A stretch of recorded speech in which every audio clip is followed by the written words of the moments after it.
ఏమరా పొద్దున్నాక తెల్లదాకా ఫోన్ అయినారా? ఏమరా పైసలు ఎప్పుడు ఇస్తావు? ఏమనుకోకే, ఇంకా పైసలు రాలేవు. పైసలు వచ్చినాక రేపు ఇవ్వకపోతే నాకు మంచిగా ఉంటది. రే దీంట్లో పైసలు పట్టేమో చూడు ఖాతాలా. పర్లే ఏమైంది మామ పరిసరాల్లో కూర్చున్నావు? చూడరా దీంట్లో పైసలు వాళ్ళే అంటున్నాడు ఖాతాలా, చూడు ఒకసారి. ఏమరా చూసావా? పర్లేదు ఏం కాకా పైసలు పడ్డాయి దావట్లేదా? ఏడ పడ్డాయిరా? ఇంకా పడలేవు. మాకు పడ్డాయి. ఏదో ఒకసారి చూడు, చెక్ చేయి మరి ఒకసారి. అరే నువ్వు చూడరా. అన్న పడ్డాయి కట్ అయిపోయినాయి. నాకు పడ్డాయి కట్ అయిపోయినాయి అంటనే. అరే నేను మళ్ళా కలుస్తారా నీకు? నా ఖాతాలో పైసలు పడ్డాయంట, మళ్ళా కట్ అయినాయంట. ఒకసారి చూడండి సార్. దీంట్లో పడ్డాయి కట్ అయినాయండి. అట్లెట్లా కట్ అవుతాయి సార్? మాకేం తెలుసు అండి. మీకు తెలియకపోతే ఇంకెవరికి తెలుస్తాయి సార్? ఏమన్నా ఉంటే బయట చూసుకోండి అయ్యా.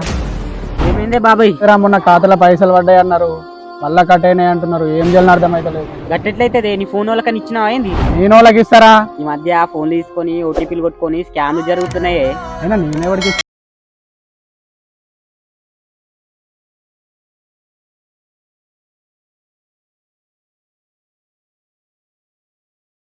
తీసుకుంటానే. అరే నువ్వే తీసుకున్నావు కదా మొన్న. ఫోన్ తీసుకుని పని తీసుకుంటావు. అరే మర్యాద చెప్తున్నా, మంచి నా పైసలు నాకు తెచ్చి. ఎప్పుడు ఫోనేనా?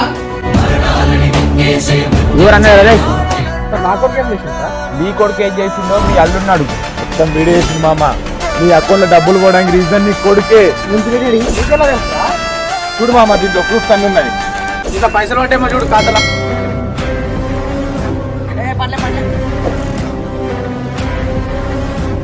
తీసుకెళ్ళండి సార్.